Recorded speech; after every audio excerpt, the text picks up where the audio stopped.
সমাগত ভোগালী বিহু আৰু ভোগালী বিহু বুলি ক'লেই ভেলাঘৰৰ কথা মনলৈ আহে আৰু বৰ্তমান সময়ত ৰহাত চলিছে যি ভোগালী বিহুক আদৰাৰ প্ৰস্তুতি ঠায়ে ঠায়ে নিৰ্মাণ কৰিছে আটকধুনীয়া ভেলাঘৰ। মই বৰ্তমান উপস্থিত আছো ৰহাৰ দীঘলদৰীত আৰু দীঘলদৰীৰ পৰিৱেশ মই দেখাবলৈ আহ্বান জনাইছো। আচলতে 5খন গাঁৱৰ ৰাইজে একত্ৰিত হৈ এইবাৰ ৰহাৰ যি দীঘলদৰীত আচলতে ভোগালী মেলা পাতিবলৈ আগবাঢ়িছে আৰু তাৰ উপলক্ষে তেওঁলোকে নিৰ্মাণ কৰিছে নগাঁওস্থিত যি মহামৃত্যুঞ্জয় মন্দিৰ, সেই মহামৃত্যুঞ্জয় মন্দিৰৰ আৰ্হিত ভেলাঘৰ নিৰ্মাণ কৰিছে আৰু বৰ্তমান সময়ত সেই ভেলাঘৰ নিৰ্মাণ কাৰ্য চলি আছে।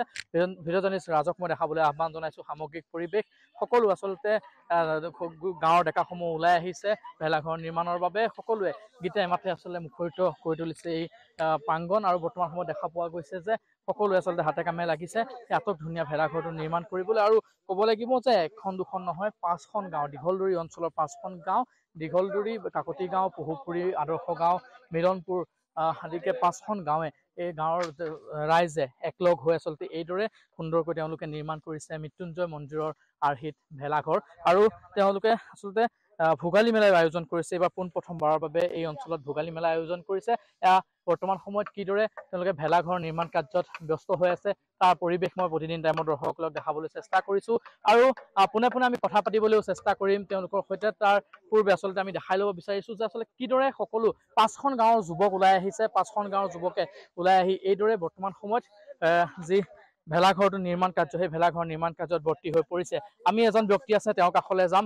দাদা, সমাগত ভোগালী বিহু, এইবাৰ কিন্তু 5খন গাঁৱৰ ৰাইজে লগ হৈ ভেলাঘৰ নিৰ্মাণ কৰিছে, ভোগালী মেলা পাতিবলৈ আগবাঢ়িছে, কি ক'ব?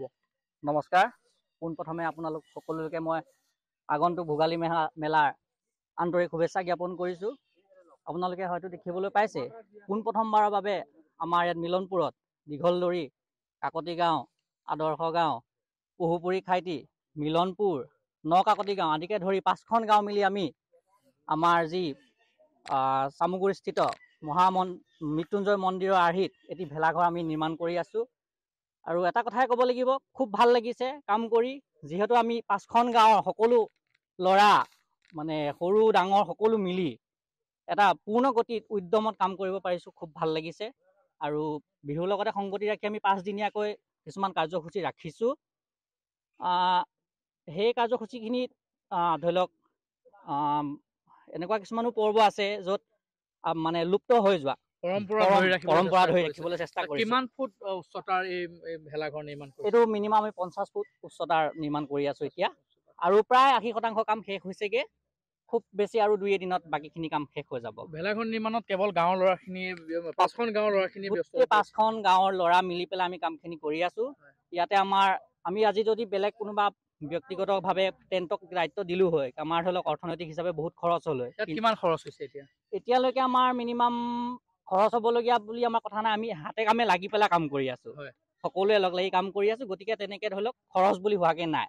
নিশ্চয়ভাৱে আচলতে ইয়াত একতাৰ শক্তি প্ৰতিফলিত হৈছে, কাৰণ 5খন গাঁৱৰ ৰাইজে যিহেতু একলগ হৈ এই যি উৎসৱটি আচলতে ভোগালী বিহুটি পাতিবলৈ আগবাঢ়িছে, এই ভেলাঘৰ নিৰ্মাণ কৰিছে, যাৰ বাবে তেওঁলোকে অৰ্থনৈতিকভাৱেও সকাহ পাইছে। কাৰণ সকলোৱে আচলতে গাঁৱৰ পৰাই বাঁহ তুলিছে, সকলো ডেকা গাভৰুৱে মিলি নৰা কাটিছে আৰু এইদৰে বৰ্তমান সকলোৱে হাতে কামে লাগি সেই ভেলাঘৰটি নিৰ্মাণ কৰা পৰিলক্ষিত হৈছে। বৰ্তমান সময়ত আচলতে দিনে নিশাই ব্যস্ত হৈ পৰিছে সকলো এইদৰে ভোগালী আদৰাৰ বৰ্তমান প্ৰস্তুতি।